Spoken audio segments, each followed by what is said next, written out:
Hello students, welcome to SRIRAM's IAS. Welcome to the series of 1 PYQ a day. In this series, we pick up one previous year question from any subject and try to tell you the approach of how you can write a better answer and gain more marks. Today is the day of Indian polity and we have picked up this beautiful question from the year 2023, which is a 10 marker. That simply means you have to write its answer in 150 words.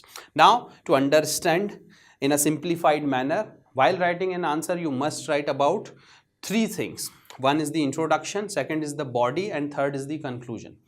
Introduction introduces the answer. In body, which is the most important part, the demand of the question should be fulfilled, and last is the conclusion, which has to be a little broader. It should show some futuristic thing or some kind of solution, and if there is no solution, it should show the whole matter in a broader sense. So let's start reading this question. Discuss the role. Now, one more thing. This is a very important directive which is used here. Discuss. There are many directives which UPSC uses. This is discuss. Other can be analyze, critically analyze, evaluate, elucidate, underline. So many are there. Discuss has been used. What is the meaning of discuss? To write about the positives and negatives of something which is asked. So we are going to answer it accordingly. Discuss the role of presiding officers. Now, presiding officers, as you know, there are state legislative assembly, there is a house of people in the parliament, the council of state in the parliament, and we do have a presiding officer in each of these assemblies. These assemblies are very important assembly. They are the representatives of the people. They reflect the will of the people. So, introduction. Representative of people reflect the will of the. That is why we call our system as a democratic system, isn't it? Because it is the government of the people, for the people, by the people, and that is the reason why, you know, representatives has to be there who are elected by the people. So this can be a beautiful introduction here. Once you have written the introduction, then you have to go to the body. So let's read.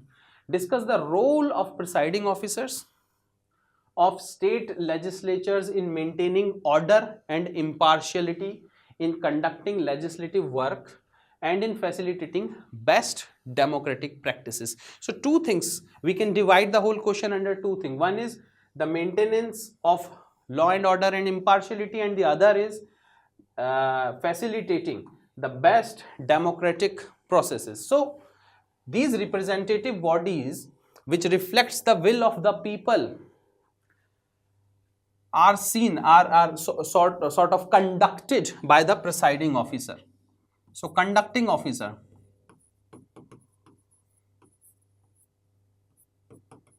is the presiding officer. That also you can include in the introduction. Now, the two headings which I have made here: maintaining order and impartiality. That is number one. What is number two? Facilitating best democratic practices. Best democratic practices. Now think about it. What happens in the assembly? You must have seen the assembly on the news channels and everywhere. They debate and deliberate. Now, in order to maintain order and impartiality, what you have to do for impartiality? There has to be debate and deliberation. Debate and deliberation. Without the debate and deliberation, no assembly can function impartially, isn't it? The other thing, if the debate and deliberation are going on in a nice manner, there is of course voting on each step of the legislative process, isn't it? What if both the parties have same number of votes? There is casting vote which is given by the presiding officer. That's the second thing, casting vote.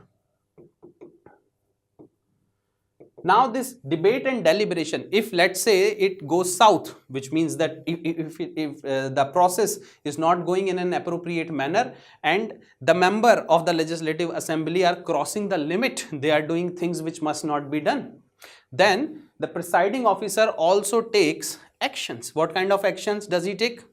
The actions where the presiding officer can throw the person out by calling the marshals. In a very vague language, I can say that. So disciplinary action can be taken. Disciplinary actions can be taken. At the same time, if contempt of court is seen, the contempt of court, the contempt of the house, not here court, contempt of the house is there. The contempt of the house can be there from the member of the parliament, can also be there from outside person. So presiding officer looks into the contempt of the house also and punishes the person who is doing so. Contempt of the house. And he also or she also takes decision on anti-defection law. Now, if any person who is a member of Legislative Assembly is trying to switch the sides which is against the anti-defection law, then the presiding officer takes the actions. Now, what happens in that best democratic process? Now, these things are also included in best democratic processes, but there are few more which you can see. He summons the house, adjourns the house, isn't it? Sets the agenda. He prioritizes the agenda, which thing needs to be picked up first. And if there is something very important which needs to be discussed, then it is the presiding officer who takes the decision. So priority. He certifies money bill, that is very important. Money bill certification. Along with it, he forms committees, different committees where the bill goes for clause by clause discussion. So committees. He looks after the privileges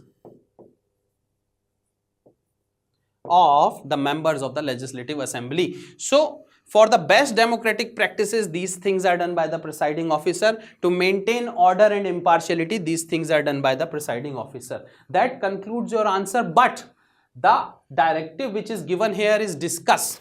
So a negative angle must also be shown. Now, what's the negative angle here? That the presiding officer, as in England, does not leave his or her political party. In India, what happens? Usually a person who belongs to the ruling party becomes the presiding officer. Because with a simple majority, the presiding officer is elected under Article 179 of the Indian Constitution.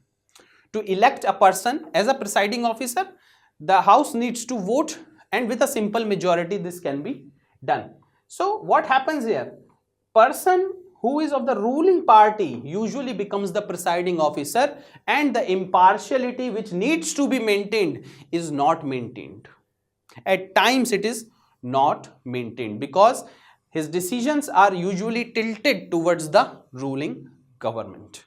That is a negative side which you can show in this answer. So there is a bit of a difference that a person who is a presiding officer in England needs to resign, but in India there is no need to resign for a presiding officer.